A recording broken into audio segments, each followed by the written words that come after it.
അങ്ങനെ ബാലശിവന്റെ മുന്നിൽ വെച്ച് ഉച്ചവലിക്കൊണ്ട ശിരസിലേറ്റിയ വാത്തി അമ്മയായി മാറുന്നു, വെള്ളായണി ദേവിയായി മാറുന്നു എന്നാണ് സങ്കല്പം.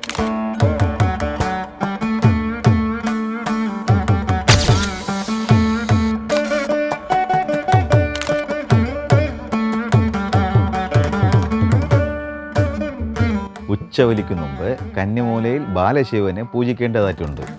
ഈ ബാലശിവനെ പൂജിക്കുന്നതിന് മുമ്പ് സ്നാനകർമ്മം ചെയ്യിക്കുന്നത് സാധാരണ വാദ്യമാണെങ്കിലും ഉച്ചവലിക്ക് മുമ്പുള്ള സ്നാനകർമ്മം ചെയ്യുന്നത് സാക്ഷാൽ ദേവി എന്നാണ് സങ്കല്പം.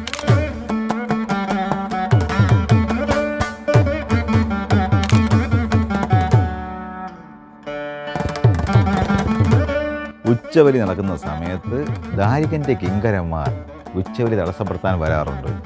അവരെ ഭയപ്പെടുത്താൻ വേണ്ടി അമ്മ ഉപയോഗിക്കുന്ന ഈ മുദ്രയെ സംരക്ഷിത മുദ്ര എന്ന് പറയുന്നു.